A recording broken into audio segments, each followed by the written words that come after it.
gimana? Pak, progres hari sampai saat ini gimana Pak? Ya hari ini kan pertama saya tengok ya, saya tadinya janjinya hari Senin ya, tetapi karena hari Senin saya padat banget kegiatannya dari pagi sampai malam, dan besok juga saya padat banget. Saya hari ini saja deh saya tengok, dan saya lihat anak-anak saya lihat lagi latihan baris berbaris, saya lihat suaranya gembira banget.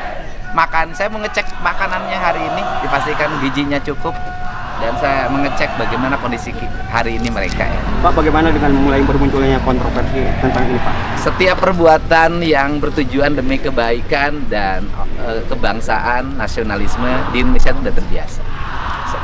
Anda kan tahu saya dari dulu jadi bupati di Purwakarta kan, berbagai hal saya hadapin, berbagai tuduhan, sangkaan, nyinyir, kebencian, kan nggak ada problem. Tetapi kan akhirnya orang merasakan hari ini. Jadi ya kalau jadi pemimpin tuh harus seteguh batu karang. Kalau ada yang menjadi pemikiran dan gagasannya, itu adalah kebaikan bangsa, jangan pernah menyerah. Karena dulu juga ketika bangsa ini dimerdekakan kan banyak orang yang tidak punya keyakinan bahwa bangsa ini bisa merdeka. Mulai banyak yang bermunculan orang tua yang ingin menitipkan gimana? Oh iya, ya itu tandanya bahwa kegiatan ini mendapat respon positif. Artinya bahwa hari ini orang tua ini udah kewalahan menghadapi anak. Kan memang teorinya begini, kan.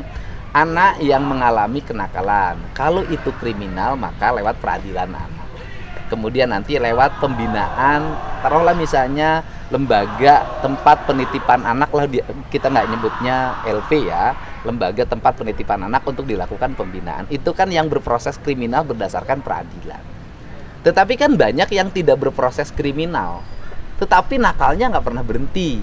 Nah, akhirnya mereka harus balik ke orang tuanya. Pertanyaannya adalah ketika orang tuanya sudah tidak punya kesanggupan, nggak sanggup ngadepin anaknya bolos terus, nggak sanggup anaknya main game terus, nggak sanggup anaknya motor-motoran terus, nggak sanggup anaknya minum ciu terus, kan kayak minum ciu, minum eksimer kan nggak bisa dipidana anak-anak.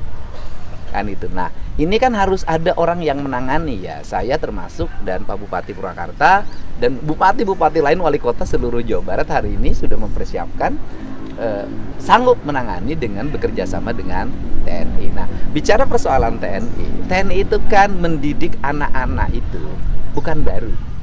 Paskibraka itu dididik oleh TNI. Paskibraka loh. Nah, kemudian ada SMA, namanya SMA Taruna Nusantara yang melahirkan orang-orang hebat.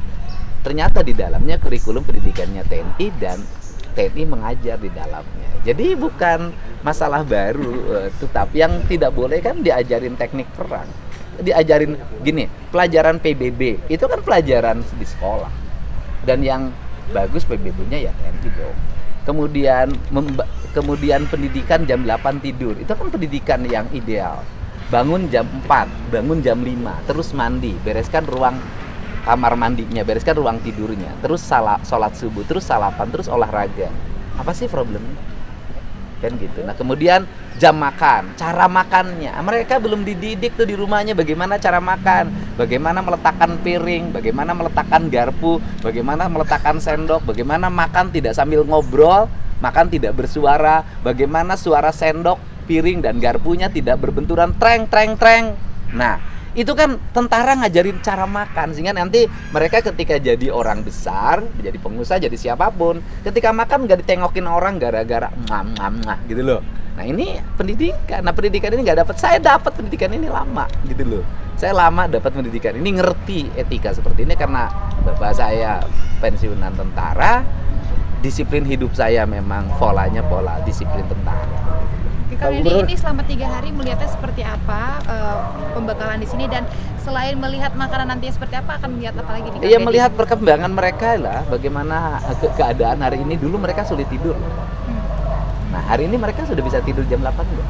Dulu mereka sulit bangun. Hari ini sudah bisa bangun jam 5 enggak atau jam 4. Dulu mereka sulit untuk fokus. Hari ini sudah mulai fokus nggak? Nanti saya cek. Sekarang tinggal dilihat dari sini. Mereka kan ini terbuka kan, ini lihat anak-anaknya. Kelihatannya riang gembira. Coba kalau di sekolah, suruh gurunya ngajarin mereka baris berbaris, nurut nggak? Oh, guru. Suruh mereka tepuk tangan, gini nggak, diledek gurunya. Nah, ini kan mereka sudah, kalau sama jajaran TNI kan nurut. gitu loh.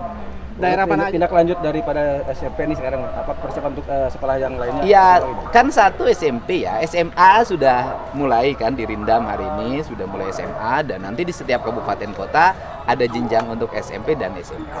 Bahkan saya berencana setelah SMP dan SMA ini berhasil, saya lihat nanti sebulan ke depan ya, ini berhasil, maka nanti yang dewasa. Yang suka nongkrong-nongkrong di perempatan, mabok-mabok, tawuran, yang susah diproses pidananya karena tindak pidananya ringan. Kalaupun dipidana masuk LP malah naik tingkatan kejahatannya. Nah itu nanti akan saya siapin konsepnya penanganan. Jadi nanti bukan kenakalan remaja aja yang saya tangani. Saya akan menangani juga kenakalan orang dewasa. Nah yang paling utama begini deh, ada yang disebut dengan efek kejut. Nah isu anak-anak yang nakal dibawa ke barak TNI itu memberikan efek kejut pada anak-anak yang biasa nakal, yang belum dijaring. Coba lihat tempat nongkrong udah bersih sekarang. Anak-anak yang biasa bolos sekolah sudah nggak ada. Di Indonesia ini, satu orang Indonesia itu belum sampai kesadaran takut. Nah sekarang tuh sudah ada rasa takut, akhirnya yang bolos nggak jadi. Saya dapat WA ya, yang bukan orang Jawa Barat, orang Jawa Timur. Dia cerita begini, bahwa anaknya itu biasanya susah banget bangun, susah banget berangkat sekolah. Ketika diliatin TikTok ini, marah sekarang rajin. Ya mudah-mudahan lah ada efek yang memiliki kesadaran bagi semua bahwa hidup disiplin, terarah dan punya visi yang baik itu adalah penting. Nah nanti saya juga akan mengarahkan anak-anak SMA yang kelas 3 yang baik-baik, yang punya orientasi kerja. Itu kan saya mau bikin pelatihan pekerjaan ya. Nanti misalnya mereka ke industri, misalnya di BYD. Itu kan diperlukan orang-orang yang sigap, terampil, visioner. Nah nanti mereka itu akan saya siapin untuk mengikuti pelatihan-pelatihan pola militer sebelum masuk ke jenjang industri.